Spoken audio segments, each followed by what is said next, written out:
My lover is a gangster episode 15। दक्ष धनुषी के पास बैठते हुए बोला, दीदी आप ऐसा नहीं बोल सकती, मैं आपका छोटा भाई हूँ इसलिए घर में मेरी ही चलेगी।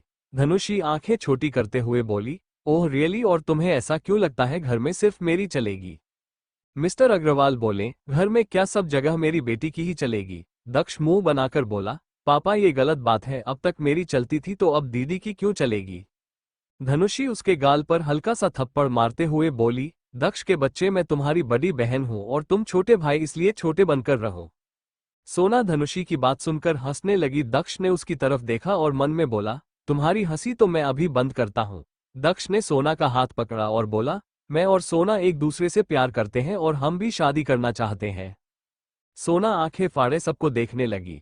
दक्ष उसके कान में बोला, और हंसना है। मिसेज अग्रवाल सोना के पास आई और बोली, हम तो तुमने क्या देखा इस गधे में? सोना खुद से बोली, मैंने तो कुछ नहीं देखा और इसमें देखने लायक है क्या? मैं इससे प्यार करती हूँ और मुझे खुद नहीं पता। धनुषी बोली, मतलब मेरी दोनों दोस्त मेरी भाभी बनेगी। सोना दक्ष से बोली, तुम्हें तो छोड़ूंगी नहीं फर्जी डॉक्टर, मैं तुम्हारा खून कर दूंगी। दक्ष बोला, मैं कोई फर्जी डॉक्टर नहीं हूं, मेरे पास डिग्री है। धनुषी ने चारों तरफ देखा और बोली, मेरा राक्षस कहाँ है? दिखाई नहीं दे रहा और मुझसे मिलने भी नहीं आया। सभी लोग चुप हो गए, वहां सन्नाटा छा गया। धनुषी ने रक्षित का हाथ पकड़ा और बोली, भाई बताइए ना राक्षस कहाँ है और आप सब लोग चुप क्यों हो गए? रक्षित बोला, धनुषी वो आग्नेय को लगता है कि वो जब से तुम्हारी जिंदगी में आया है तब से कोई ना कोई मुसीबत तुम पर आए ही जा रही है, इसलिए वो हमेशा के लिए तुम्हारी जिंदगी से जाना चाहता है। तुम्हारे होश में आने से पहले वो यहाँ से चला गया। धनुषी को विश्वास नहीं हो रहा था। वो बोली, वो कब से ऐसी बातें सोचने लग गया? मुझे विश्वास नहीं हो रहा कि ये सब उसने कहा है। धनुषी ने धनुष और अग्नि को अपने पास बुलाया। वो दोनों उसके सामने आकर खड़े हो गए। धनुषी बोली, तुम दोनों को डैड चाहिए? दोनों ने हाँ में सिर हिला दिया। धनुषी एक स्माइल के साथ बोली, परफेक्ट, तो मैं चली अपने राक्षस को लेने।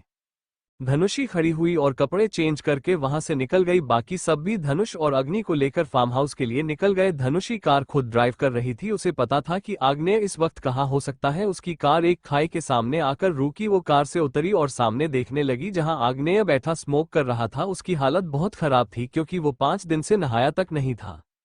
धनुषी चुपचाप आकर उसके बगल में बैठ गई। आग्नेय ने ध्यान नहीं दिया। सिगरेट खत्म होते ही वो उठने लगा। उसकी नजर धनुषी पर गई। पहले तो वो उसे देखने लगा, फिर बिना कुछ बोले उठ गया। उसे लग रहा था कि ये बस उसकी इमेजिनेशन है क्योंकि उसे हर जगह बस धनुषी ही दिख रही थी।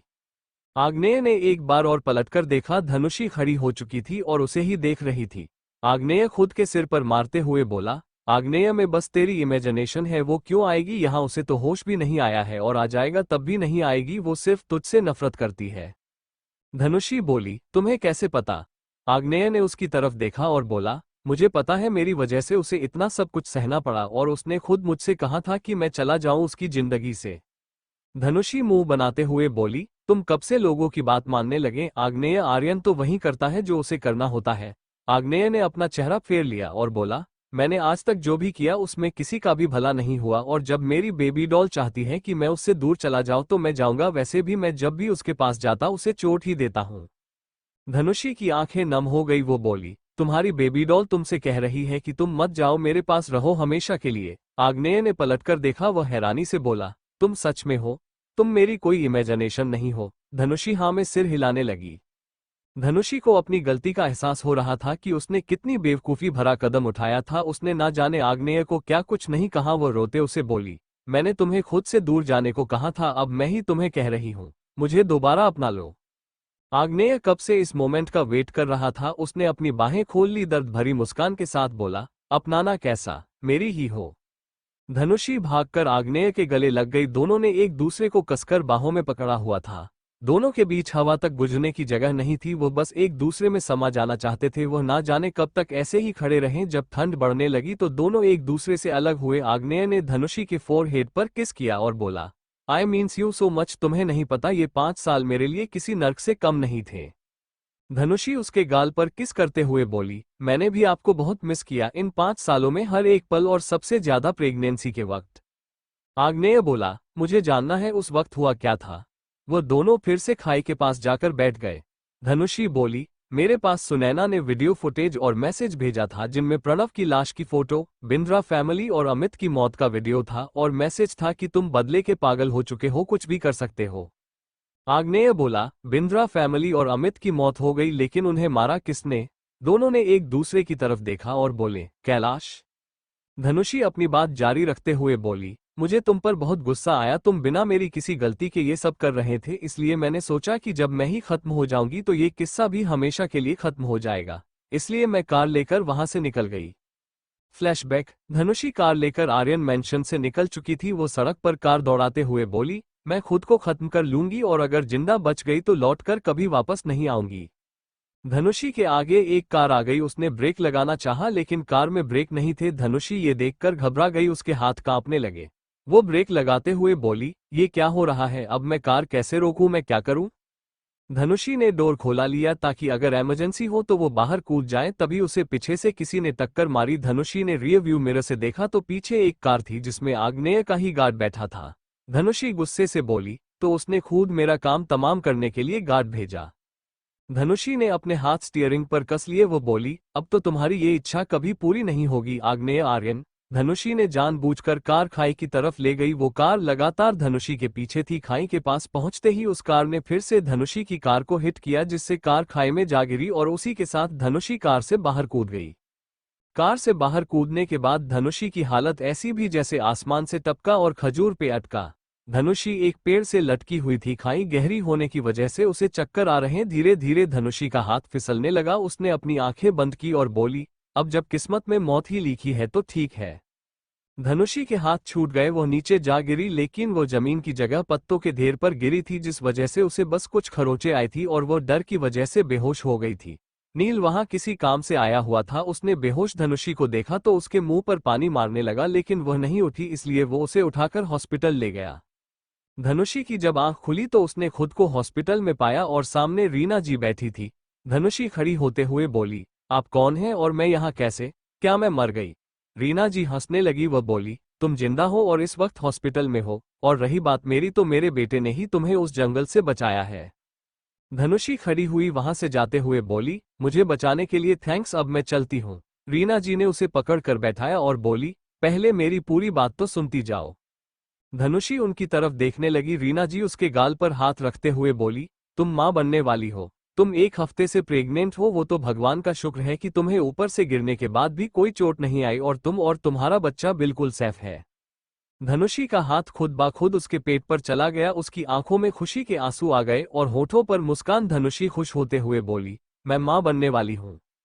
अचानक उसके आगे आग्नेय का चेहरा आ गया। वो खड़ी हुई और बोली, मैं यहां से बहुत दूर चली जाऊंगी, जहां मुझ तक और मेरे बच्चे तक उसकी परछाई तक ना पहुंच सके। मिस्टर बजाज अंदर आ गए। धनुषी बाहर जाने लगी। वो उसे रोकते हुए बोली, रुको बेटी, तुम इस हालत में कहाँ जाओगी, इससे अच्छा है तुम हमारे साथ चलो। धनुषी मना करते हुए बोली, नहीं, मैं किसी पर भी बोझ नहीं बनना चाहती, मैं खुद का ख्याल रख लूंगी, आप मेरी फिक्र मत कीजिए, आप लोगों ने मेरी जान बचाई उसके लिए थैंक्स। नील बोला, तुम क्या सोच रही हो, हम तुम्हें फोकट में लेकर जाएंगे, तुमसे सारे काम करवाएंगे। उसकी बात पर रीना जी हंसने लगी। वो धनुषी के पास आई और बोली, तुम चाहो तो हमारी हेल्प करके हमारा कर्ज उतार सकती हो। धनुषी कुछ देर तक सोचने के बाद मान गई। वो लोग उसी रात ही शिमला के लिए निकल गए। फ्लैशबैक एंड आग्नेय उसकी सारी बातें सुन रहा। उसने धनुषी का हाथ पकड़ा और बोला, तुमने दो बच्चों को कैसे संभाला होगा और तुम्हें दर्द भी हुआ होगा ना? धनुषी मासूम सी शक्ल बनाकर बोली, बहुत दर्द हुआ, पता है, सब औरतें अपने हस्बैंड के साथ आती थी और मैं अकेले या फिर आंटी के साथ जाती थी, मुझे बहुत बुरा लगता था, तुम्हारी बहुत याद आती थी और डिलीवरी के टाइम मैंने तुम्हें हद से ज्यादा मिस किया क्योंकि मुझे बहुत डर लग रहा था। आग्नेय ने उसे अपनी बाहों में भरा और बोला, डोंट वरी, इस बार मैं तुम्हारे साथ रहूंगा हमेशा, ना मैं खुद तुमसे दूर जाऊंगा और ना तुम्हें जाने दूंगा। आग्नेय ने धनुषी के होठों पर होंठ रख दिए और उसे डिपली किस करने लगा। धनुषी उसे किस में उसका पूरा साथ दे रही थी। दोनों एक दूसरे में खो गए थे। आग्नेय उससे अलग हुआ और धनुषी के फोरहेड से अपना फोरहेड जोड़ते हुए बोला, I love you sweetheart, I love you so much. Dhanushi बोली, आई लव यू टू। दोनों की आंखें बंद थी। धनुषी के फोन ने दोनों को डिस्टर्ब कर दिया। धनुषी ने फोन देखा तो रक्षित का था। उसने फोन उठाया और बोली, जी भाई बोलिए।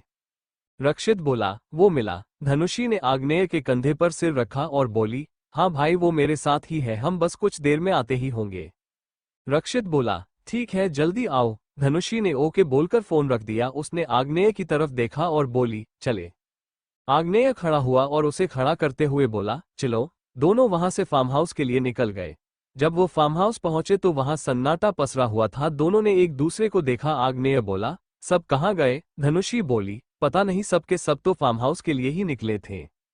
जब दोनों अंदर गए तो दोनों के होंठों पर स्माइल आ गई, क्योंकि सामने मीरा जी बैठी थी, उनके साथ शिवी और वरुण जी भी थे। आग्नेय भागकर गया और मीरा जी के गले लग गया। आखिर इतने सालों बाद उसने अपनी माँ को गले लगाया था, और कहते हैं ना, माँ तो माँ होती है। आग्नेय बोला, मैंने आपको बहुत मिस किया माँ, आपने उठने में बहुत वक्त लगा दिया। मीरा जी बोली, मुझे पता है, आनंद मुझसे हमेशा बातें किया करता था और तेरी हरकतों के बारे में भी बताया करता था। आग्नेय आनंद को घूरने लगा। आनंद बोला, मुझे ऐसे घूरने की जरूरत नहीं है, मैंने इसलिए तेरी शिकायत की क्योंकि तू हमेशा सदा हुआ रहता था। मैंने तुझसे कितनी बार कहा था कि देवदास मत बन, लेकिन तूने मेरी एक नहीं मानी। मीरा जी धनुषी को अपनी तरफ आने का इशारा किया और बोली, तू वहां क्यों खड़ी है, आ मेरे पास आ, मुझे तेरे बारे में भी सब कुछ पता है, मेरी बेटी ने कितना कुछ सहा है। धनुषी मीरा जी के गले लग गई। शिवी बोली, भाभी मैं भी हूँ, आई नो कि मुझसे भी गलतियां हुई है, उसके लिए आई एम सॉरी। धनुषी ने शिवी को गले लगा लिया और बोली, तुझे सॉरी बोलने की कोई जरूरत नहीं, मुझे पता है तुमने भी इन सबके अंदर बहुत कुछ सहा है। शिवी इमोशनल होते हुए बोली, आप बहुत अच्छी है भाभी। वरुण जी बोले, अरे भाई मैं भी हूँ, मुझे भी इससे मिले हुए काफी वक्त हो गया। सब हंसने लगे। धनुषी वरुण जी के गले लगते हुए बोली, हाँ पता है, मैंने आपको मिस नहीं किया अंकल। वरुण जी बोले, लेकिन क्यों, मैंने तो ऐसा कुछ नहीं किया। धनुषी उनसे अलग हुई और बोली, मिस करने के लिए मुझे कुछ याद भी तो होना चाहिए ना। शिवी आग्नेय के गले लग गई और बोली, भाई अब सब कुछ ठीक हो गया, मैं बहुत खुश हूँ। आग्नेय उसके सिर पर हाथ फेरते हुए बोला, हाँ सब कुछ ठीक हो गया, अब कोई प्रॉब्लम नहीं आएगी, और अगर आएगी तो हम कभी अलग नहीं होंगे। शिवी आग्नेय के गले लग गई और बोली, भाई अब सब कुछ ठीक हो गया, मैं बहुत खुश हूँ। आग्नेय उसके सिर पर हाथ फेरते हुए बोला, हाँ सब कुछ ठीक हो गया, अब कोई प्रॉब्लम नहीं आएगी, और अगर आएगी तो हम कभी अलग नहीं होंगे। वरुण जी ने आग्नेय को गले लगाया और बोले, हाँ अब हम सब साथ रहेंगे, आज ये परिवार पूरा हो गया। नहीं, अभी भी अधूरा है, आरोही जी ने कहा। सब उनकी तरफ देखने लगे। आरोही जी बोली, हाँ एक इम्पोर्टेंट मेंबर अबू भी मिसिंग है, उसके बिना ये परिवार अधूरा है। मीरा जी बोली, सब तो है आरोही, अगर तुम बच्चों की बात कर रही हो तो वो अपने रूम में खेल रहे हैं। आरोही जी मीरान जी के पास आई और बोली, नहीं भाभी, उनकी बात नहीं कर रही हूँ, मैं तो इनकी बात कर रही हूँ। बोलते हुए उन्होंने दरवाजे की तरफ इशारा कर दिया, जहां एक शख्स आकर खड़ा हो गया। उसे देखकर सब अपनी जगह जम गए, किसी को भी अपनी आंखों पर यकीन नहीं हो रहा था। मीरा जी की आंखों से तो आंसू बह गए थे, आग्नेय की आंखें भी नम थी। आग्नेय के कदम लड़खड़ा गए। धनुषी ने आगे बढ़कर उसे थाम लिया। मीरा जी को आरोही जी ने संभाल रखा था। मीरा जी बोली, अर्नव जी, क्या ये सच में आप है? आग्नेय सामने देखते हुए बोला, पापा।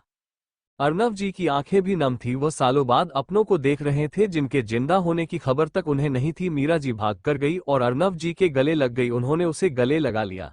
कुछ देर बाद वह दोनों अलग हुए और अंदर आए। वो आग्नेय को ऊपर से नीचे तक देखते हुए बोले, मेरा बेटा बहुत बड़ा हो गया और कामयाब भी। मुझे जैसा लगा था कि तुम कोई बहुत बड़ा मुकाम हासिल करोगे, और तुमने वही किया। आग्नेय अर्नव जी के गले लग गया और बोला, लेकिन आप हमारे साथ होते तो शायद मैं इससे भी अच्छा कुछ कर लेता। अर्नव जी उससे अलग हुए और बोले, मुझे पता है तुमने बहुत कुछ सहा होगा जिसके बारे में सोच भी नहीं सकता, और मुझे ये भी पता है कि तुमने कभी हार नहीं मानी होगी। अर्नव जी धनुषी के सामने गए। धनुषी उनके पैर छूने लगी। अर्नव जी उसे रोकते हुए बोले, बेटियां पैर नहीं छूती, गले लगती, और तुम तो मेरी प्यारी सी धनुषी हो। शिवी आगे आए और रोते हुए बोली, और मैं? अर्नव जी ने उसे गले से लगा लिया और बोली, तुम तो मेरी प्रिंसेस हो। आई नो तुम्हारे साथ बहुत गलत हुआ है, माँ बाप होते हुए भी तुम्हें उनका प्यार नहीं मिला। शिवी अपने आंसू पोंछते हुए बोली, ऐसी कोई बात नहीं है। आग्नेय भाई और रक्षित भाई ने मुझे माँ और बाप दोनों प्यार दिए हों, मुझे कभी किसी चीज की कमी नहीं होने दी। अर्नव जी एक एक कर सबसे मिलने लगे। सब खुश थे, आखिरकार उनकी फैमिली कंप्लीट हो गई और सारे दुश्मन भी खत्म हो गए। डिनर का टाइम हो गया था, सारे बच्चे रूम से बाहर आ गए। उनकी दोस्ती हो चुकी थी, उन्हें देखकर लग ही नहीं रहा था कि वो सब अभी कुछ देर पहले ही मिले हैं। अग्नि ने जब हॉल नए चेहरों से भरा देखा तो बोला, अभी और कोई भी बाकी है क्या? सब अग्नि की तरफ देखकर हंसने लगे। रक्ष्य धनुषी की तरफ दौड़ते हुए बोला, बुआ जी। रक्ष्य को धनुषी ने गोद में उठा लिया। अग्नि और धनुष उसे बुरी तरह घूरने लगे। बाकी की कमी आशी और ईशी ने पूरी कर दी, वह भी बुआजी और मामी जी चिल्लाते हुए धनुषी के पास दौड़ती हुई चली गई। धनुषी नीचे बैठ गई और सबको गले लगा लिया। धनुष और अग्नि से जब बर्दाश्त नहीं हुआ तो वो जल्दी से धनुषी के पास गए और उन तीनों को धनुषी से अलग करते हुए बोले, ये हमारी मम्मा है, तुम तीनों अपनी मम्मा के पास जाओ। उन दोनों की हरकतें देखकर रक्षित बोला, ये बिल्कुल अपने बाप पर गए हैं, ऐसे कर रहे हैं जैसे ये तीनों बच्चे धनुषी को इनसे छीन लेंगे। आग्नेय बोला, हाँ तो मेरे बच्चे हैं तो मुझ पर ही जाएंगे, ना किसी और पर तो जाने से रहें। धनुषी दोनों को समझाते हुए बोली, बेटा ऐसा नहीं करते, ये भी तो तुम्हारे भाई बहन हैं। धनुष बोला, लेकिन आप हमारी मम्मा हैं तो आप सिर्फ हमें गले लगा सकती हैं और किसी को नहीं। धनुषी बोली, हाँ मैं आप दोनों की मम्मा हूं, लेकिन इन तीनों की भी तो बुआ जी और मामी जी हूं ना। दोनों को समझाने के बाद दोनों थोड़े नॉर्मल हुए और बोले, ठीक है, लेकिन आप सबसे ज्यादा प्यार सिर्फ हमसे करेगी। धनुषी बोली, प्रोमिस। आग्नेय खुद से बोला, ऐसा प्रोमिस मुझे भी लेना चाहिए था। इससे अर्णव जी उसके कंधे पर हाथ रखते हुए बोले, इसमें बहुत देर हो गई बेटा। आग्नेय हैरानी से बोला, किसमें देर हो गई पापा? अर्णव जी बोले, प्रोमिस लेने में। आग्नेय अपनी नजरें चुराते हुए बोली, ऐसा कुछ नहीं है, मैंने तो ऐसा कुछ भी नहीं कहा। अर्णव जी मुस्लिम हुए बोले, भूलो मत, मैं तुम्हारा बाप हूं और तुम मेरे बेटे। आग्नेय चुप हो गया। कुछ देर बाद सब डाइनिंग टेबल पर बैठे थे, सब एक दूसरे की टांग खींचते हुए हंस रहे थे और खाना खा रहे थे। आग्नेय सबको देख रहा था, आज उसे एहसास हो रहा था कि फैमिली क्या होती है। अर्णव जी बोले, मुझे पता है इन सबके बीच तुम्हारा बचपन बर्बाद हो गया, तुम्हारा क्या यहाँ बैठे सबका, लेकिन अब तुम अपनी लाइफ जियो अपने बीवी बच्चों के साथ, वरना एक बार ये मौका गया ना तो दोबारा नहीं आने वाला। आग्नेय बोला, पापा मुझे जानना है कि हमारे वहां जाने के बाद हुआ क्या था, आपको किसने बचाया? आग्नेय का सवाल सुनकर सब चुप हो गए, सबकी नजर अर्णव जी पर थी। अर्णव जी पर बोले, मैं तो मर ही चुका था, लेकिन श्याम वहां आ गया, उसने मुझे बचाया और किसी छोटे से हॉस्पिटल में लेकर गया जहां ना जाने कितने दिनों तक मेरा इलाज चल। जब मैं ठीक हुआ तो मैं उन सबको मारना चाहता था, लेकिन सबसे बड़ी प्रॉब्लम यही थी कि मुझे सबके बारे में नहीं पता था, लेकिन संजय के बारे में पता था, इसलिए मैं उसे मारने के लिए निकल गया। लेकिन वहां मुझे आरोही मिल गई, मैं उसे वहां देखकर हैरान था, फिर इसने मुझे सारी बात समझाई और मुझे वापस भेज दिया। मैंने तुम सबके बारे में पता करना चाहा, लेकिन कुछ पता नहीं चला, जैसे तुम लोग कभी थे ही नहीं। कुछ दिन पहले ही तुम लोगों की खबर मिली, एक दिन मुझे आरोही ने देख लिया और अब मैं तुम सबके साथ हूँ। मिस्टर अग्रवाल बोले, लाइफ में बहुत सी मुश्किलें आई, लेकिन सबसे अच्छी बात यह है कि हम सब आज भी साथ हैं, इसलिए अंत भला तो सब भला। सब डिनर कर चुके थे, बच्चे अपने रूम में चले गए, बाकी सब हॉल में बैठे थे। मिसेज अग्रवाल बोली, अब बस सोना और दक्ष की शादी करानी है। धनुषी बोली, माँ मेरी भी। सब धनुषी की तरफ देखने लगे। आग्नेय तो सदमे में चला गया था। मिस्टर अग्रवाल बोले, लेकिन बेटा तुम्हारी शादी तो हो चुकी है ना, तो फिर अब शादी? धनुषी ने आग्नेय को देखा और बोली, मैं इस शादी को नहीं मानती, इसलिए आप दोनों मेरे लिए कोई अच्छा सुशील संस्कारी लड़का ढूंढिए जिसे घर के सारे काम आते हो। आग्नेय जल्दी से उसके पास आया और बोला, ये कैसी बात कर रही हो तुम बेबी गर्ल? तुम्हारी शादी तो हो चुकी है ना मुझसे, और तुम्हारे कहने का क्या मतलब है कि तुम इस शादी को नहीं मानती? अभी कुछ घंटों पहले ही तो तुमने मुझे माफ किया था और सब कुछ ठीक हुआ था। धनुषी बोली, लेकिन मैंने ये नहीं कहा कि मैं तुम्हें अपना पति मानती हूँ। मुझे शादी करनी है, मतलब करनी है। धनुषी खड़ी हो गई। आग्नेय खड़ा हुआ और बोला, लेकिन ये क्या बात हुई, हमारी शादी तो हो चुकी है ना? सभी बड़े लोग उन दोनों को देखकर मुस्कुरा रहे थे, क्योंकि वो धनुषी के कहने का मतलब अच्छे से समझ गए थे। मिसेज अग्रवाल बोली, अब जब मेरी बेटी दूसरी शादी करना चाहती है तो मैं उसके साथ हूं, मैं खुद उसके लिए कोई लड़का पसंद करूंगी। इशिका और शिवी ने एक दूसरे को देखा और फिर रक्षित और आनंद की तरफ देखते हुए बोली, हमें भी शादी करनी है। रक्षित और आनंद जो आग्नेय की हालत के मजे ले रहे थे, अब उनकी हालत खराब हो चुकी थी। रक्षित और आनंद एक साथ बोले, अब हमने क्या किया? इशिका वरुण जी से बोली, पापा आप तो जानते हैं ना, मैंने ये शादी धनुषी के कहने पर की थी, लेकिन अब मैं अपनी मर्जी से शादी करना चाहती हूँ। शिवी मीरा जी और अर्णव जी के पास गई और बोली, मुझे तो याद भी नहीं कि हमने शादी की कब थी, इसलिए मुझे भी शादी करनी है। नैना बोली, अब जब शादी कर ही रहे तो मैं भी शादी कर ही लेती हूँ। अर्णव जी बोले, ठीक है, अब तुम सब जब जिद कर ही रही हो तो हम तुम्हारी शादी कराने के लिए तैयार है। आग्नेय बोला, लेकिन मैं बिल्कुल तैयार रही हूं, आप मेरी बेबी डॉल की शादी नहीं करा सकते, मैं ऐसा होने ही नहीं दूंगा, मैं उसे उठा ले जाऊंगा। आग्नेय इस वक्त सच में बहुत घबराया हुआ लग रहा था, उसे सच में लग रहा था कि धनुषी किसी और से शादी कर लेगी, उसने बस उसको माफ किया है लेकिन अपनाया नहीं। रक्षित बोला, अरे कुछ तो शर्म करो, तुम तीनों अब बच्चों की मां बन चुकी हो और अपने बच्चों के बाप को छोड़कर किसी और से शादी कर रही हो। आनंद बोला, हम ऐसा होने नहीं देंगे। धनुषी तीनों को देखते हुए बोली, क्या कर लोगे तुम तीनों? आरोही जी बोली, अब बस बहुत हुआ, तुम सब जाकर आराम कर लो, भूलो मत कर रक्षाबंधन है। सारी लड़कियां एक रूम में चली गई सोने। धीरे धीरे बड़े भी उठकर चले गए। आग्नेय, रक्षित और आनंद एक दूसरे की शक्ल देखते हुए वहीं बैठ गए।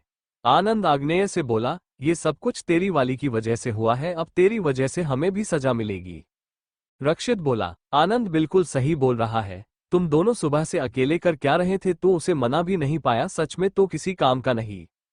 आग्नेय बोला, तुम दोनों मुझ पर क्यों बरस रहे हो, मैं खुद यह विक्टिम हूं, मेरी बीवी शादी करने वाली है और हमारे पेरेंट्स इसके लिए मान भी गए। दक्ष भी अब उनकी बात सुनकर टेंशन में पड़ गया। वो उनके बराबर बैठते हुए बोला, अब तो मुझे भी डर लग रहा है, कितनी मुश्किल से तो एक लड़की मिली है, अगर उसने भी उन तीनों की बातों में आकर मुझसे शादी करने से मना कर दिया तो मेरा क्या होगा। आनंद रुका और बोला, एक मिनट, हम चारों ही क्यों अपनी नींद हराम करें, भूलो मत एक और बकरा है जिसकी बकरी, मेरा मतलब बंदी यहाँ है, हम उसे कैसे चैन से सोने दे सकते हैं। आनंद की बात पर सब एग्री थे। दक्ष अपना फोन निकालते हुए बोला, मैं उसे अभी कॉल करता हूँ। दक्ष ने नील का नंबर डायल कर दिया। दूसरी तरफ नील बस सोने ही जा रहा था कि उसका फोन बजा। उसने दक्ष का नाम देखकर फोन उठा लिया और बोला, हेलो दक्ष, इतनी रात को फोन किया, कोई जरूरी बात है क्या। दक्ष बोला, जरूरी, अरे बहुत जरूरी बात है, ये समझ लो कि तुम्हारी पूरी लाइफ ही इस बात पर टिकी है। नील बोला, तुम क्या बोले जा रहे हो, जो बताना है साफ साफ बताओ। रक्षित ने दक्ष के हाथ से फोन लिया और बोला, यहाँ बहुत बड़ी प्रॉब्लम आ गई है हम लड़कों पर, हम तीनों की बीवियां और तुम दोनों की गर्लफ्रेंड शादी करना चाहती है, लेकिन अपनी पसंद के लड़कों से, और घर के सभी बड़े लोग उनके इस फैसले में उनके साथ हैं। नील अपनी जगह से खड़ा हो गया और हैरानी से बोला, ये तुम क्या बोल रहे हो, नैना ऐसा कुछ नहीं करेगी, मैंने उसे प्रपोज किया है, वो अब बस मुझसे ही शादी करेगी। आनंद बोला, अबे तेरी तो वो अच्छे से गर्लफ्रेंड भी नहीं है और हमारी तो बीवियां भी है और उनके बच्चे भी, लेकिन फिर भी वो शादी करना चाहती है, तो तू तो है ही क्या चीज। नील का चेहरा रोने जैसा हो गया था। वो बोला, अब मैं क्या करूं, कैसे नैना को मनाऊं शादी के लिए। रूम के अंदर सारी लड़कियां जोर जोर से हंस रही थी। धनुषी तो हंसते हंसते नीचे गिर गई थी। वो बोली, आग्नेय की शक्ल देखी थी, बिल्कुल ऐसी लग रही थी जैसे किसी छोटे बच्चे से उसकी फेवरेट चीज छीनकर किसी और को देने जा रहे हों। शिवी बोली, हाँ भाभी, और आनंद वो तो ऐसे बोल रहा था जैसे हम सच में किसी और से शादी करने जा रहे हों। सोना बोली, मैंने तो कुछ कहा भी नहीं, लेकिन फिर भी दक्ष की शक्ल देखने लायक थी।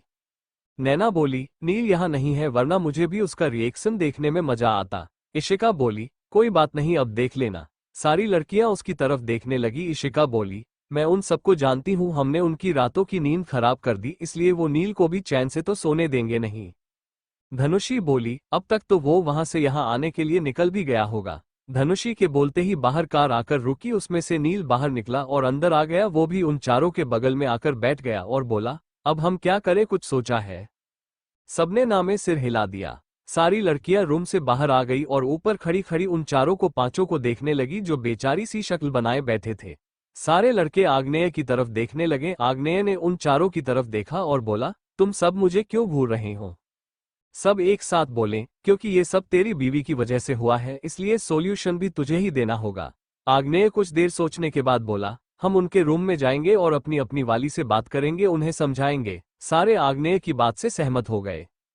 सारी लड़कियां अंदर आ गई और फिर से हंसने लगी। धनुषी बोली, पहले सारे खिड़की दरवाजे बंद करो, मुझे पता है वो हमारे पास आने की कोशिश करेंगे, इसलिए हमें उनके सारे रास्ते बंद करने होंगे। सारी लड़कियां अंदर आ गई और फिर से हंसने लगी। धनुषी बोली, पहले सारे खिड़की दरवाजे बंद करो, मुझे पता है वो हमारे पास आने की कोशिश करेंगे, इसलिए हमें उनके सारे रास्ते बंद करने होंगे। सबने रूम पूरी तरह से बंद करके पर्दे लगा दिए और बेड पर आकर लेट गई। बेड से बहुत बड़ा था, इसलिए पांचों लड़कियां आराम से सो रही थी। बाहर पांचों लड़के खड़े थे। उन्होंने डोर ओपन करने की कोशिश की, लेकिन वो अंदर से बना था। रक्षित बोला, कोई नहीं, खिड़की और बालकनी भी है। वो सारे पहले एक रूम में गए और वहां से रूम की बालकनी में कूदे। वो अंदर जाने लगे, लेकिन वो भी अंदर से लॉक था। आनंद बोला, अब हमारे बस आखिरी ऑप्शन है, अगर वो भी काम नहीं किया तो पूरी रात टेंशन में निकालनी पड़ेगी। दक्ष ने खिड़की चेक की और बोला, ये भी बंद है। वो पांचों फिर से रूम में आ गए और बैठ गए। उन्हें समझ नहीं आ रहा था कि वो क्या करें, अगर इन्होंने गेट तोड़ दिया तो सभी बड़े उठकर आ जाएंगे और फिर उनकी क्लास लग जाएगी। वो चारों रूम में बैठ गए। जहां एक तरफ सभी लड़कियां रूम में आराम से सो रही थी, वहीं लड़कों को पूरी रात नींद नहीं आई। उनकी सुबह टेंशन में हो गई। आज रक्षाबंधन था तो सब जल्दी उठकर तैयारियों में लग गए। रीना जी और मिस्टर बजाज को भी बुला लिया गया था। धनुषी, शिवी और इशिका बच्चों के रूम में गए उन्हें तैयार करने, लेकिन वो तो पहले से ही तैयार हो चुके थे। धनुषी को देखते ही धनुष और अग्नि उसके पैरों से लिपट गए। धनुषी उनके पास बैठ गई और बोली, क्या बात है, तुम दोनों तो बड़े समझदार हो गए हो, तुम दोनों ने अपने भाई बहनों को तैयार कर दिया। अग्नि बोला, मम्मा हमें भी बहन चाहिए, हमारे पास बहन क्यों नहीं है। धनुष बोला, हाँ मम्मा हमें बहन लाकर दो ना। इशिका और शिवी हंसने लगी, वो उसे छेड़ते हुए बोली, हाँ हाँ धनुषी, अब बच्चों की डिमांड है तो उन्हें बहन लाकर दो, जाओ और बहन लाने की तैयारी करो। तभी आग्नेय वहां आ गया। धनुष उसके पास भागता हुआ गया और उसके पैरों से लिपटते हुए बोला, डैड हमें भी बहन चाहिए, देखो रक्ष्य के पास बहन है लेकिन हमारे पास नहीं। आग्नेय ने उसे गोद में उठा लिया और बोला, मैं तो तैयार हूं बेटा, बस अपनी मम्मी से पूछ लो क्या वो तैयार है। धनुषी के गाल शर्म से लाल हो गए, वो इधर उधर देखने लगी। आग्नेय बोला, स्वीट हार्ट बोलो क्या तुम तैयार हो हमारे बच्चों की इच्छा पूरी करने के लिए। धनुषी ने आग्नेय की गोद से धनुष को नीचे उतारा और बोली, बच्चों तुम्हारी मम्मा शादी कर रही है। फिर से शादी वाली बात सुनकर धनुष और अग्नि खुश हो गए। रक्ष्य इशिका से बोला, मम्मी आप भी शादी कर लो ना बुआजी की तरह। इशिका बोली, मम्मी भी शादी कर रही है बेटा। रक्षित अंदर आते हुए बोला, नहीं तुम ऐसा कुछ नहीं कर रही। इशिका अपनी कमर पर हाथ रखते हुए बोली, और तुम्हें क्यों लगता है कि मैं तुम्हारी बात मानूंगी। रक्षित भी अकड़ते हुए बोला, क्योंकि मैं तुम्हारा पति हूं। इशिका ने ईशी को गोद में उठाकर रक्षित को दे दिया और बोली, और इसके बाप अब इसके बाल बनाकर नीचे ले आओ।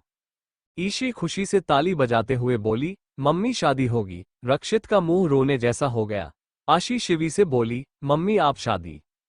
शिवी ने आशी को गोद में उठाया और बोली, मम्मा भी कर रही हैं शादी। आनंद कुछ बोलता उससे पहले ही शिवी वहां से चली गई और उसके पीछे धनुषी भी। उन्हें रास्ते में मीरा जी दिखी जो आज बिल्कुल सुहागन की तरह सजी हुई थी। उन्होंने सादा कपड़े नहीं पहने थे, वहीं अर्णव जी उन्हें दूर से देख रहे थे। धनुषी मीरा जी के कंधे पर हाथ रखते हुए बोली, क्या बात है माँ, आज तो आप कहर ढा रही है, पापा की नजर तो आपसे हटने का नाम ही नहीं ले रही। मीरा जी शर्माते हुए बोली, तुम भी ना कुछ भी बोलती रहती हो। शिवी बोली, कुछ भी नहीं माँ, भाभी बिल्कुल सही कह रही हैं, आप बहुत सुंदर लग रही हो। मीरा जी की नजर अर्णव जी पर गई और फिर उन तीनों पर जो उन दोनों को देखकर मुस्कुरा रही थी। वो वहां से काम का बहाना लेकर निकल गई। कुछ देर बाद नीचे सब बैठे थे। आरोही जी अर्णव जी की आरती उतार रही थी। दोनों की आंखें नम थी, आखिर इतने सालों बाद वो रक्षाबंधन बना रहे थे। आरोही जी ने अर्णव जी को राखी बांधी और बोली, वादा कीजिए भाई की आगे से ऐसा कुछ नहीं होगा। अर्णव जी बोले, पक्का कुछ नहीं होगा और इस बार मैं तुझे किसी मुसीबत में नहीं पड़ने दूंगा। आरोही जी ने मिस्टर अग्रवाल को भी राखी बांधी क्योंकि वो उन्हें भी अपना भाई ही मानती थी।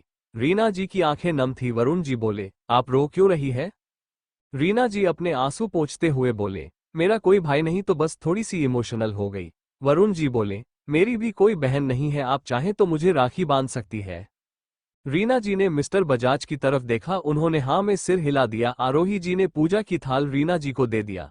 उन्होंने वरुण जी को राखी बांधी। दोनों इमोशनल थे क्योंकि वरुण जी कलाई पर पहली बार राखी बांध रही थी और रीना जी पहली बार राखी बांध रही थी। नील, आनंद और इशिका के होठों पर स्माइल थी। आनंद नील से बोला, अब हम कजन हो गए। नील बोला, हाँ, और अब मेरी भी एक बहन है। इशिका के होठों पर स्माइल आ गई। मिस्टर अग्रवाल और अर्णव जी ने आरोही जी को और वरुण जी ने रीना जी को गिफ्ट दिया। उनके उठते ही पहले शिवी ने आग्नेय को राखी बांधी और आग्नेय ने उसे गिफ्ट दिया, जिसे लेकर वो बहुत खुश हो गई। उसके बाद धनुषी ने रक्षित और दक्ष को राखी बांधी। रक्षित बोला, मेरी आधी उम्र गुजरने के बाद तू मुझे राखी बांध रही है। वैसे मैं बहुत खुश हूं कि तू ही छाया निकली, वरना उस फ्रॉड की तरह कोई और निकल जाती तो हमारा कल्याण हो जाता। धनुषी हंसने लगी। दक्ष बोला, आपने मुझे पहली बार राखी बांधी हुई है, लेकिन कोई नहीं, मैंने आपको माफ किया। दोनों ने उसे गिफ्ट दिया। उसके बाद इशिका ने आनंद और नील को राखी बांधी। वरुण जी की नजर सोना पर गई और आरोही जी की नजर नैना पर। वरुण जी सोना के सिर पर प्यार से हाथ फेरते हुए बोले, क्या हुआ सोना, तुम रो क्यों रही हो। सोना बोली, मुझे भाई की याद आ रही है। आनंद बोला, हाँ तो तुम्हारे भाई को फोन कर लो। सोना अपने आंसू पोंछते हुए बोली, वो इस दुनिया में नहीं है, कुछ साल पहले ही उनका एक्सीडेंट हो गया। सोना की बात पर सब चुप हो गए। वरुण जी बोले, तो कोई बात नहीं, आज से तुम मेरी बेटी हो और आनंद तुम्हारा भाई। आनंद अपनी कलाई आगे करते हुए बोला, ये लो बांधो राखी। सोना एक स्माइल के साथ आगे आई और उसने आनंद को राखी बांध दी। उन्होंने इशिका और सोना को गिफ्ट दिया। आरोही जी ने नैना को गले लगा लिया और बोली, आई नो कि तुम अपनी फैमिली को मिस कर रही हो जो अब इस दुनिया में नहीं है। नैना सिर हिलाते हुए बोली, नहीं, मुझे उनकी याद नहीं आ रही। मैं तो ये सोचकर रो रही थी कि मेरी फैमिली इतनी अच्छी क्यों नहीं थी। आरोही जी बोली, कौन कहता है, ये भी तो अब तेरी ही फैमिली है ना, और मैं तेरी माँ। नैना की आंखों से आंसू बहने लगे। वो बोली, मेरी फैमिली ने आप लोगों के साथ इतना गलत किया, लेकिन आप लोग फिर भी मुझे अपना रहे हैं। धनुषी नैना के पास गई और उसके आंसू पोंछते हुए बोली, अब इतनी इमोशनल मत हो और जाकर राखी बांध। धनुषी ने नैना को आग्नेय की तरफ धक्का दे दिया। नैना आग्नेय को देखते ही अपने कदम पीछे लेने ही वाली थी कि आग्नेय ने एक स्माइल के साथ हाथ आगे बढ़ा दिया और नैना ने उसे राखी बांध दी। अब बच्चों की बारी थी। धनुष और अग्नि अभी भी आग्नेय और धनुषी से बहन की डिमांड कर रहे थे, जिस पर धनुषी अपनी नजरें फेरे खड़ी थी और आग्नेय बेशर्मों की तरह मुस्कुरा रहा था और बाकी सब लोग हंस रहे थे। आशी और ईशी से धनुष, अग्नि और रक्ष्य को राखी बंधवाए। उसके बाद बच्चे खेलने चले गए और बड़े अपने काम में लग गए। पांचों लड़कियां वहां से जाने लगी, लेकिन उन लड़कों ने अपनी अपनी वाली को उठाया और वहां से ले गए। नील नैना को एक पिलर के पीछे ले गया। नैना बोली, ये क्या कर रहे हो तुम, जाने दो मुझे। नील बोला, नहीं, तुम नहीं जाओगी, पहले मेरे सवाल का जवाब दो। नैना उसकी तरफ देखने लगी। नील बोला, मैंने तुम्हें प्रपोज किया और तुमने एक्सेप्ट भी कर लिया, तो फिर तुम शादी क्यों करना चाहती हो? नैना हल्के गुस्से में बोली, तुम्हारे कहने का क्या मतलब है? तुम बस मुझे अपनी गर्लफ्रेंड बनाकर ही रखना चाहते हो, शादी नहीं करना चाहते। नील जल्दी से बोला, नहीं, ऐसा नहीं है, मैं तुमसे शादी करना चाहता हूँ। नैना अपना हाथ छुड़ाते हुए बोली, तो फिर ऐसे क्यों रिएक्ट कर रहे हो जैसे मैं किसी और से शादी करने जा रही है? नील अचानक खुश हो गया। उसने नैना को गले लगा लिया और बोला, तुम मुझसे शादी की बात कर रही थी, मैं तो पूरी रात बिना बात ही परेशान था। दक्ष सोना को उसके अपोजिट वाले पिलर के पास ले गया और पिलर से लगाते हुए बोला, मैं तुमसे प्यार करता हूं, मैंने हमारे बारे में सबको बता दिया, तो अब तुम्हें सिर्फ मुझसे ही शादी करनी पड़ेगी। सोना अपने हाथ बांधते हुए बोली, और तुम्हें ऐसा क्यों लगता है कि मैं तुमसे शादी करूंगी, और एक वजह बता दो। दक्ष बोला, एक क्या, मेरे पास बहुत सारी वजह है। मैं हैंडसम हूँ, अमीर हूँ, इंटेलिजेंट हूँ, और सबसे बड़ी वजह तुमसे प्यार करता हूँ। सोना उसकी एक भी वजह को झूठला नहीं सकती थी, इसलिए वो मुंह बनाते हुए बोली, ठीक है, अब तुम इतना कर ही रहे तो मैं तुमसे शादी कर लूंगी। दक्ष खुश हो गया। उसने खुशी के मारे सोना के गाल पर किस कर ली, वहीं सोना के होठों पर भी एक स्माइल आ गई। आनंद शिवी को बाहर ले गया। शिवी उसे ही देख रही थी। आनंद बोला, शिवी, जब हमारी शादी हो चुकी है तो तुम क्यों दूसरी शादी करना चाहती हो? शिवी आनंद की आंखों में देखते हुए बोली, तुम्हें याद है हमारी शादी कब और कैसे हुई थी? आनंद चुप हो गया। शिवी अपनी बात जारी रखते हुए बोली, नहीं याद है ना, बस इसलिए मैं फिर से शादी करना चाहती हूँ, ताकि हमें याद रहे कि हमारी शादी कैसे हुई थी, और अब तो हमारा पूरा परिवार साथ है, तो शादी करना तो बनता है। आनंद शिवी का हाथ अपने हाथ में लेते हुए बोला, आई एम सॉरी शिवी, मैंने कभी इस बात पर ध्यान ही नहीं दिया, लेकिन अब हमारी शादी होगी, वो भी धूमधाम से। रक्षित इशिका को लेकर छत पर गया था। वो बोला, तुम शादी करना चाहती हो? इशिका खुशी के साथ बोली, हाँ, मैं शादी करना चाहती हूँ। रक्षित ने उसे कंधे से पकड़ा और अपनी तरफ खींचते हुए बोला, इशिका, क्या तुमने बस धनुषी के कहने पर मुझसे शादी की थी? क्या तुमने मुझसे कभी प्यार नहीं किया? इशिका ने उसका चेहरा अपने हाथों में भरा और बोली, पहले दिन से प्यार करती हूँ और तुमसे शादी करना चाहती थी, और हमारी शादी हुई, लेकिन वैसे नहीं जैसा हमने सोचा था, तो हम अब वैसे ही शादी करेंगे। रक्षित ने सिर हिला दिया और उसे गले से लगा लिया। आग्नेय धनुषी को अपने रूम में लेकर आया और उसे बेड पर लेटा दिया। धनुषी बोली, ये क्या हरकत है? आग्नेय बोला, तुम सिर्फ मेरी हो। धनुषी बैठ गई और बोली, हाँ, पता है, कुछ नया बोलो। आग्नेय ने उसे देखा और एक आह भरते हुए बोला, तो फिर तुम शादी क्यों करना चाहती हो? धनुषी कुछ बोलती उससे पहले ही आग्नेय बोला, क्या तुमने मुझे माफ नहीं किया?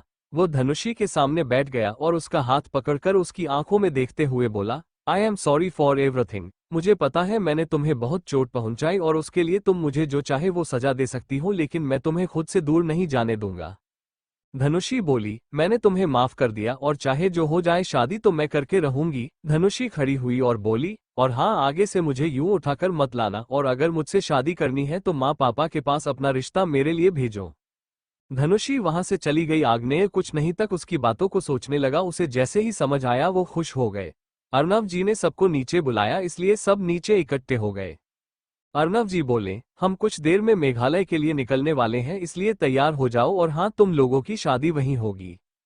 सबने सिर हिला दिया और पैनकेक के लिए चले गए। बजाज फैमिली भी साथ जा रही थी, क्योंकि नील की शादी भी वही होनी थी। 1 घंटे बाद सब एयरपोर्ट के लिए निकल गए। आग्नेय ने अपना प्राइवेट प्लेन मंगा लिया था। सब वहां से मेघालय के लिए निकल गए। धनुष और अग्नि एक साथ बैठे थे। धनुष बोला, हम पहली बार अपने घर जा रहे हैं। अग्नि बोला, हाँ, और अब वहीं रहेंगे। मैंने मम्मा के मुंह से सुना था कि मेघालय बहुत सुंदर है और वहां बहुत बारिश होती है जिसमें हम भीग भी सकते हैं। धनुष खुश होते हुए बोला, सच में? अर्नव जी बोले, हाँ सच में, और मैं तुम सबको मेघालय घुमाऊंगा और वहां की हर चीज के बारे में बताऊंगा। मीरा जी बोली, हमने अपने बच्चों का बचपन तय नहीं देखा, लेकिन अब हमारे बच्चों के बच्चों का बचपन जरूर देखेंगे। अर्नव जी बोले, हाँ, और अब मैं तुम्हें छोड़कर नहीं जाऊंगा। मीरा जी उदासी से बोली, मुझे माफ कर दीजिए, ये सब मेरे ही भाई ने किया, मुझे तो यकीन ही नहीं हो रहा है। अर्नव जी मीरान जी को कंसोल करते हुए बोले, कोई बात नहीं, इसमें तुम्हारी कोई गलती नहीं, तुम्हें थोड़ी पता नहीं था कि वो ऐसा निकल जाएगा। कुछ घंटे में वो मेघालय में थे। उन सबके लिए कारें बाहर ही खड़ी थी। वो सब कार में बैठे और वहां से निकल गए। वो सब आर्यन मेंशन गए। घर की सबसे पुरानी मेड उन सबकी आरती उतारकर स्वागत कर रही थी। अर्नव जी और मीरा जी अपने घर को देखकर इमोशनल हो गए। धनुषी को देखकर सब हैरान थे। सबको तो अब तक यही लग रहा था कि धनुषी मर गई, लेकिन उसे जिंदा देखकर सब खुश थे। धनुष और अग्नि को देखकर सब समझ गए कि ये आग्नेय और धनुषी के बेटे हैं। एक एक कर सबका स्वागत हुआ। सब सोने चले गए क्योंकि रात हो चुकी थी और सब थके हुए थे। धनुषी को देखकर सब हैरान थे। सबको तो अब तक यही लग रहा था कि धनुषी मर गई, लेकिन उसे जिंदा देखकर सब खुश थे। धनुष और अग्नि को देखकर सब समझ गए कि ये आग्नेय और धनुषी के बेटे हैं। एक एक कर सबका स्वागत हुआ। सब सोने चले गए क्योंकि रात हो चुकी थी और सब थके हुए थे। अगली सुबह होते ही आग्नेय अर्नव जी, मिस्टर अग्रवाल और वरुण जी के पास गया और बोला, पापा, अंकल आप मेरे साथ चलिए। आग्नेय इस वक्त बहुत सीरियस था, इसलिए उन्होंने सिर हिलाया और बोले, ठीक है चलो। वो लोग जैसे ही जाने लगे, उनके पीछे आरोही जी खड़ी थी। वो बोली, मैं भी चलूंगी। आग्नेय ने सिर हिला दिया। वह जैसे ही कार में बैठने गए हुए रक्षित, आनंद और दक्ष भी आकर बैठ गए। वह बोले, आप सब हमारे बिना नहीं जा सकते।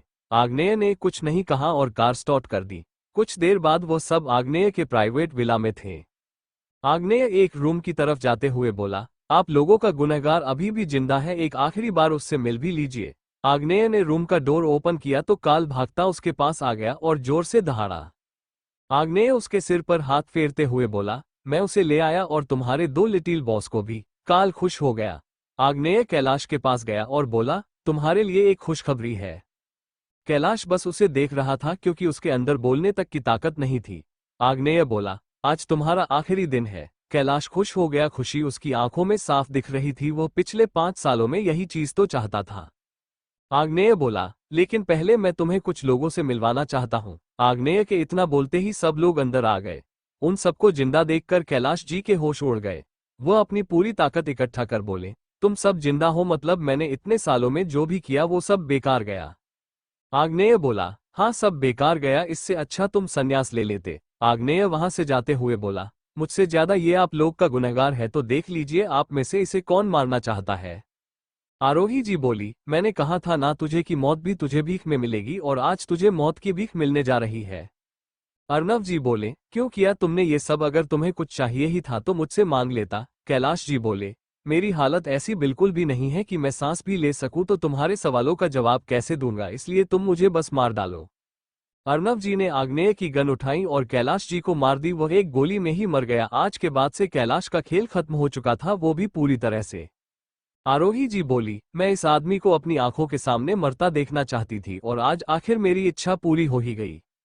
आग्नेय ने रक्षित को देखा और बोला, तू सबको लेकर निकल, मुझे पापा और अंकल से कुछ काम है, और हाँ काल को भी लेते जाना। रक्षित आनंद, दक्ष, वरुण जी, आरोही जी और काल के साथ वहां से चला गया। आग्नेय दोनों को एक रूम में लेकर गया जहां दोनों हीरे रखे हुए थे। मिस्टर अग्रवाल बोले, तो तुमने ये किसी के हाथ नहीं लगने दिए? आग्नेय बोला, मैंने कुछ नहीं किया। बुआजी ने इन्हें ऐसी जगह छुपाया था जहां ये किसी के भी हाथ ना लगे। अब आप दोनों अपनी अमानत संभालिए। आग्नेय ने दोनों डायमंड उठाए और उनकी तरफ आने लगा। अर्नव जी बोले, मेरा नहीं तुम्हारा है, अब मैं इन सब से आजाद होना चाहता हूँ। मिस्टर अग्रवाल बोले, मैंने ये डायमंड छाया के सेकंड बर्थडे पर खरीदा था, लेकिन अब उसकी जिम्मेदारी तुम्हारी है, तो ये डायमंड की जिम्मेदारी भी तुम्हारी हुई। आग्नेय बोला, लेकिन अब मैं इन डायमंड्स की वजह से अपनी फैमिली को खतरे में नहीं डाल सकता। अर्नव जी ने उसके कंधे पर हाथ रखा और बोले, हम किन्हीं डायमंड्स को नहीं देखा, वो तो हमारी मौत के साथ ही चोरी हो गए थे। आग्नेय मुस्कुराने लगा। मिस्टर अग्रवाल बोले, हम तो यहाँ बस अंधेरे को देखने आए थे। वो सब कुछ देर में वहां से निकल गए। आग्नेय जब घर पहुंचा तो काल धनुषी से चिपका हुआ था, उसे छोड़ने का नाम ही नहीं ले रहा था और धनुषी भी उसे देखकर बहुत खुश थी। आग्नेय मुंह बनाते हुए बोला, ये दोनों तो ऐसे मिल रहे हैं जैसे कुंभ के मेले में बिछड़े हुए भाई बहन हैं। इतनी खुश होकर मुझसे तो नहीं मिली। धनुष और अग्नि नीचे आए। उन्होंने जैसे ही काल को देखा वो खुश हो गए। दोनों भागकर उससे चिपक गए, जिससे काल और खुश हो गया और उन्हें चाटने लगा। रक्ष्य दूर खड़ा था, वो दोनों से बोला, तुम दोनों बिना डरे इसके पास कैसे चले गए? अग्नि बोला, ये काल है, मम्मा ने एक बार इसके बारे में बताया था, तब से हम इससे मिलना चाहते थे और आज हम काल से मिल रहे हैं। रक्ष्य भी आ गया। काल बच्चों के साथ गार्डन में खेलने चला गया। आग्नेय धनुषी से बात करना चाहता था लेकिन वो उसे इग्नोर करके चली गई। आग्नेय ने अर्णव जी और मीरा जी को कुछ कहा और अपने रूम में चला गया। धनुषी किचन में थी, वो सबके लिए चाय बना रही थी। तभी घर की डोर बेल बजी। जब कुछ देर तक किसी ने ध्यान नहीं दिया तो धनुषी खुद ही खोलने चली गई। उसने जैसे सामने देखा वो बोली, माँ पापा आप बाहर क्या कर रहे हैं और ऐसे तैयार होकर क्यों घूम रहे हैं? सामने अर्णव जी और मीरा जी खड़े थे जो ऐसे तैयार हो रखे थे जैसे कहीं जा रहे हो। अर्णव जी बोले, यहाँ मिस्टर एंड मिसेज अग्रवाल रहते क्या? धनुषी को कुछ भी समझ नहीं आ रहा था। वो बोली, आपको बोले जा रहे हैं, हम सब यही तो रहते हैं। मिस्टर अग्रवाल आते हुए बोले, कौन है बेटा? धनुषी बोली, पापा। माँ पापा खड़े और अजीब अजीब सी बातें कर रहे हैं। मिसेज अग्रवाल आई और बोली, बेटा मेहमानों से ऐसे बात नहीं करते, ये तुम्हारा रिश्ता लेकर आए हैं। धनुषी को अब सारा माजरा समझ में आ गया। अर्णव जी और मीरा जी अंदर आए, उनके पीछे आग्नेय आया। आग्नेय को देखते ही धनुषी का मुंह खुल गया। उसने व्हाइट शर्ट और जीन्स पहनी थी जिसमें में वो बहुत हैंडसम एंड कूल लग रहा था। उसने धनुषी को देखा और स्माइल करते हुए बोला, दुल्हन तो हम ही ले जाएंगे। धनुषी बोली, वो तो तब ना जब मैं हाँ करूंगी। मिसेज अग्रवाल आई और बोली, बेटा तुम यहाँ क्या कर रही हो, जाओ सबके लिए चाय लाओ। धनुषी किचन में चली गई और आग्नेय सबके बीच जाकर बैठ गया। धनुषी चाय लेकर आई और सबको चाय देने लगी। आग्नेय बोला, कॉफी मिल सकती है? धनुषी उसके हाथ में चाय का कप देते हुए बोली, नहीं पीनी है तो पियो वरना रहने दो, पीनी है इन्हें कॉफी। धनुषी के बर्ताव को देखकर सब हंसने लगे। मीरा जी धनुषी की बलाएं लेते हुए बोली, हाय हमें तो लड़की पसंद आ गई, वही हमारे बिगड़े हुए बेटे को यही सुधार सकती हैं, हमारी तरफ से तो रिश्ता पक्का। मिस्टर एंड मिसेज अग्रवाल बोले, हमारी तरफ से भी पक्का। उन्होंने एक दूसरे को मिठाई खिलाई। धनुषी तो बस हैरानी से ये सब होते देख रही थी और आग्नेय उसे देखकर बस मुस्कुराए जा रहा था। वह चारों के बीच में जाकर उन्हें रोकते हुए बोली, एक मिनट। सभी लोग धनुषी की तरफ देखने लगे। धनुषी बोली, मेरी शादी होने वाली है, कोई मुझसे पूछेगा मुझे लड़का पसंद है या नहीं? आग्नेय बोला, तुमने कहा था कि तुम उसी से शादी करोगी जिससे अंकल आंटी हाँ कहेंगे और अब तुम अपनी बात से पलट नहीं सकती, वरना तुम्हें पता है मेरे पास और भी तरीके हैं अपनी बात मनवाने के।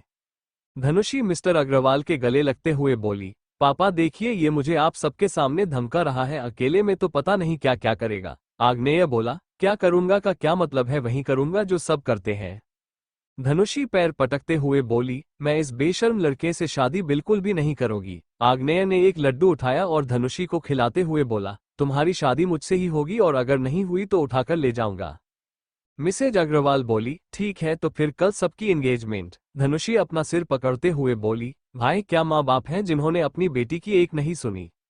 मिस्टर अग्रवाल बोले, किसने कहा बेटा, हमने तुम्हारी एक भी नहीं सुनी, तुमने जो कुछ भी कहा वो हम सबने सुना। हमें पता है तुम आग्नेय से शादी नहीं करना चाहती, लेकिन तुम्हारी शादी इसी से होगी, ये तुम्हें बहुत खुश रखेगा। धनुषी अपने रूम में जाते हुए बोली, मुझे किसी से बात नहीं करनी। सबने एक दूसरे की तरफ देखा। आग्नेय बोला, आप लोग तैयारियां कीजिए, मैं अपनी होने वाली और हो चुकी बीवी और बच्चों की मां को मनाकर आता हूँ। आग्नेय धनुषी के रूम में गया। धनुषी मुंह फुलाकर बैठी थी। आग्नेय उसके पास जाकर बैठ गया और बोला, क्या हुआ, तुम नाराज क्यों हो? धनुषी ने आग्नेय को मारते हुए कहा, ये सब तुम्हारी वजह से हुआ है, मैं चाहती थी कि सब मुझे मनाए इस रिश्ते के लिए, लेकिन तुमने सब खराब कर दिया। आग्नेय ने उसके हाथ पकड़े और उसे अपने नीचे दबाते हुए बोला, तो कोई बात नहीं, मैं हूं ना तुम्हें मनाने के लिए। आग्नेय उसके पूरे फेस पर धीरे धीरे किस करने लगा, जिससे धनुषी का गुस्सा और नाराजगी पल में गायब हो गई।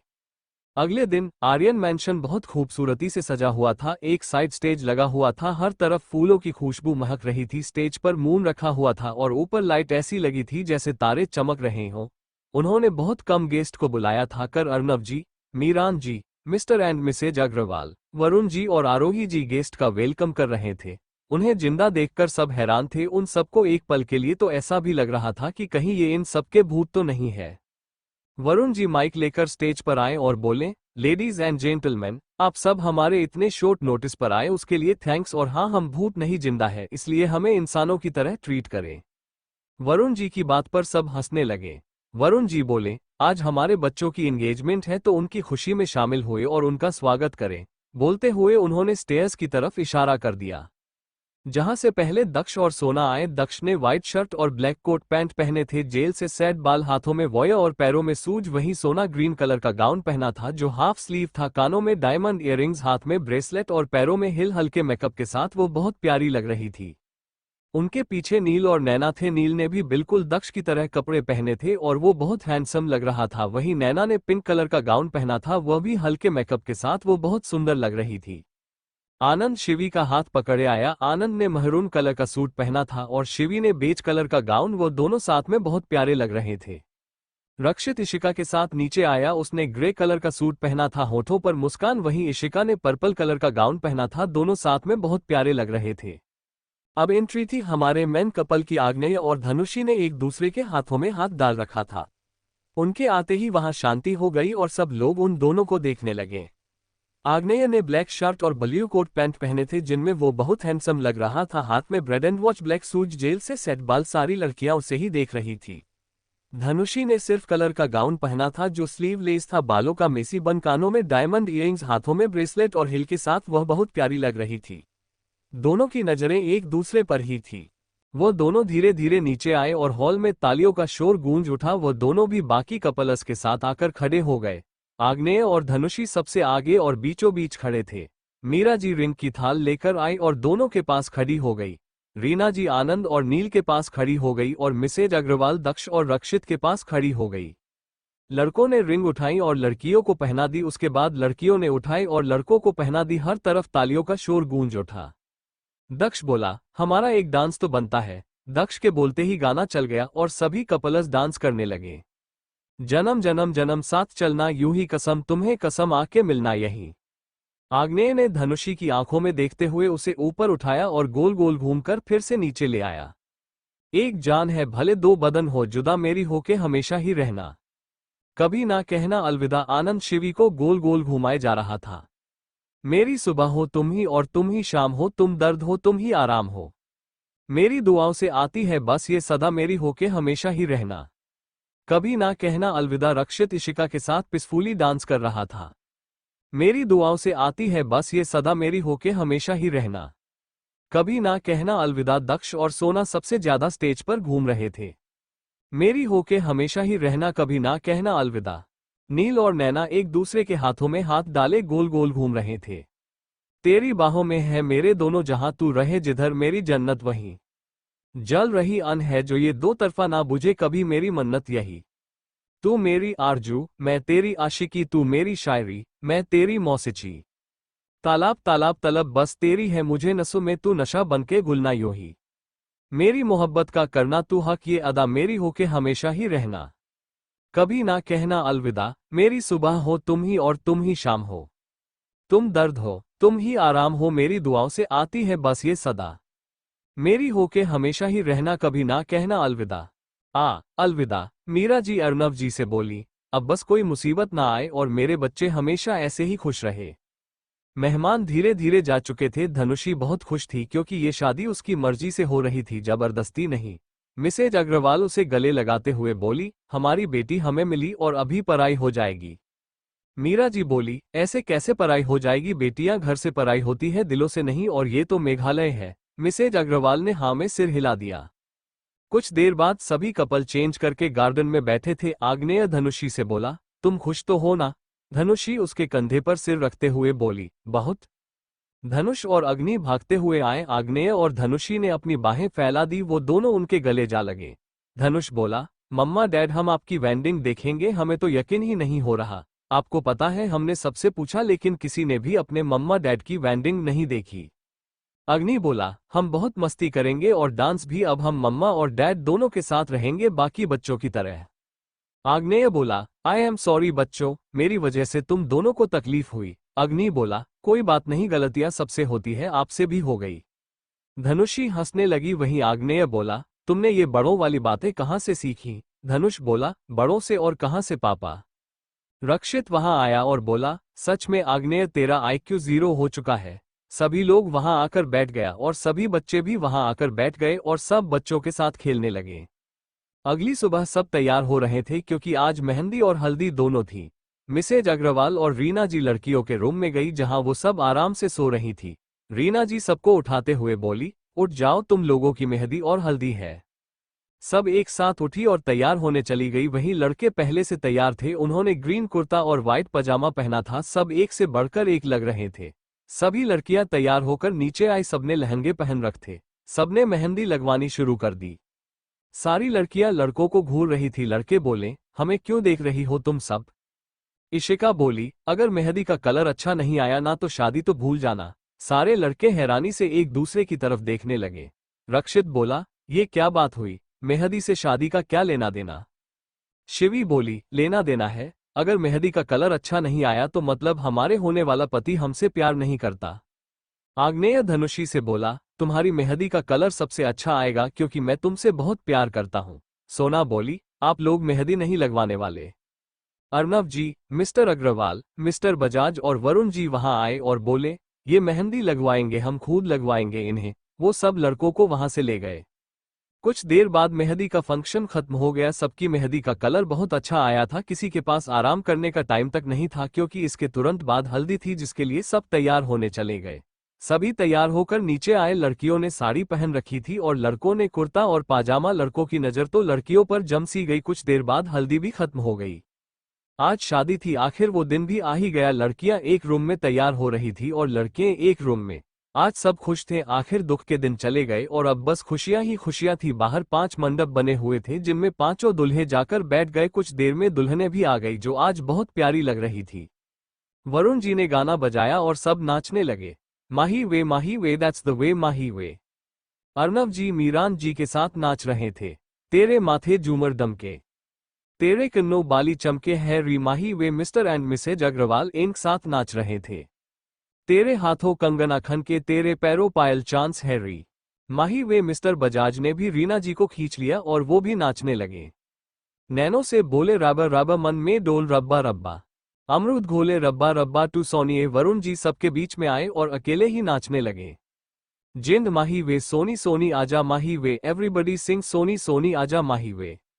जिंद माही वे सोनी सोनी आजा माही वे, एवरीबडी सिंग सोनी सोनी आजा माही वे। नैना और सोना ने भी नील और दक्ष को खींच लिया। दैट्स द वे माही वे। ओ तेरे आंखें कले काली, तेरा गोरा गोरा मुग्धा है री। माही वे। आग्नेय भी धनुषी के साथ नाचने लगा जिसे देख सब हैरान थे। तेरे रंगत जैसे सोना, तू चांद का टुकड़ा है री माही वे। तेरा गाल गुलाबी रब्बा रब्बा, चल शराबी रब्बा रब्बा। दिल की खराबी रब्बा रब्बा टू सोनिए। जिंद माही वे सोनी सोनी आजा माही वे। एवरीबडी सिंग सोनी सोनी आजा माही वे। जिंद माही वे सोनी सोनी आजा माही वे। एवरीबडी सिंग सोनी सोनी आजा माही वे। बरसे रंगीनी कलियां हैं महकी भीनी भीनी। बजे मन में हल्के हल्के शहनाया री। जितने हैं तारे आंचल में आ गया सारे। दिल ने जैसे हाईली एंगदाई री, टू जो आई सच के मेहंदी रच के। चल बचके ओह सोनिए, दिल किट नौका खाए धचके ओह सोनिए। जिंद माही वे सोनी सोनी आजा माही वे, एवरीबडी सिंग सोनी सोनी आजा माही वे। जिंद माही वे सोनी सोनी आजा माही वे, एवरीबडी सिंग सोनी सोनी आजा माही वे। रक्षित, इशिका और आनंद शिवी भी नाचने लगे। चांदा मेरी चंदा तुझे कैसे मैं ये समझाऊं, मुझे लगती है तू कितनी प्यारी री। खुशियां जितनी है सब, जितनी है सब ढूंढ के लाऊं। तेरी डोली के संग कर दो सारी रीटू जो आई सच के मेहंदी रच के। चल बचके ओह सोनिए, दिल किट नौका खाए धचके ओह सोनिए। जिंद माही वे सोनी सोनी आजा माही वे, एवरीबडी सिंग सोनी सोनी आजा माही वे। जिंद माही वे सोनी सोनी आजा माही वे, एवरीबडी सिंग सोनी सोनी आजा माही वे। जिंद माही वे सोनी सोनी आजा माही वे, एवरीबडी सिंग सोनी सोनी आजा माही वे। तेरे माथे झूमर दमके, तेरे कन्नों बाली चमके है री। माही वे। तेरे हाथों कंगना खन के, तेरे पैरों पायल चांस है री। माही वे। नैनो से बोले, रब्बा रब्बा मन में डोल रब्बा रब्बा। अमरूद घोले रब्बा रब्बा टू सोनिए। सारे बच्चे भी आकर नाचने लगे। जिंद माही वे, जिंद माही वे, जिंद माही वे, सोनी सोनी आजा माही वे। एवरीबडी सिंग सोनी सोनी आजा माही वे, जिंद माही वे, सोनी सोनी आजा माही वे। एवरीबडी सिंग सोनी सोनी आजा माही वे, सोनी सोनी आजा माही वे, सोनी सोनी आजा माही वे। डांस खत्म होते ही वो लोग मंडप में बैठ गए। 1 घंटे बाद उनकी शादी संपन्न हुई। मिसेज अग्रवाल धनुषी और आग्नेय के पास गई और बोली, छाया, आग्नेय अब तुम्हारा हस्बैंड है और वो एक बहुत अच्छा लड़का है, तुम्हें हमेशा खुश रखेगा। धनुषी मुंह बनाते हुए बोली, नहीं, ये और अच्छा लड़का। माँ, आप भूल रही है, my husband is a bad boy. Dhanushi की बात पर सब हंसने लगे। वहीं आग्नेय उसे घूरने लगा। धनुषी उसकी शिकायत करते हुए बोली, देखो कैसे घूर रहा है। दक्ष बोला, हम सबकी एक फोटो तो बनती है। सब उसकी बात मान गए। धनुषी ने अग्नि को और आग्नेय ने धनुष को गोद में ले लिया। बाकी सब लोग भी खड़े हो गए और उनकी फोटो क्लिक हो गई। The end. Thank you for listening. मुझे उम्मीद है आपको ये स्टोरी पसंद आई होगी। अगर आपको पसंद आए है तो प्लीज लाइक और कमेंट करना ना भूलें और मोर स्टोरीज के लिए सब्सक्राइब करें। मिलते हैं नेक्स्ट वीडियो में।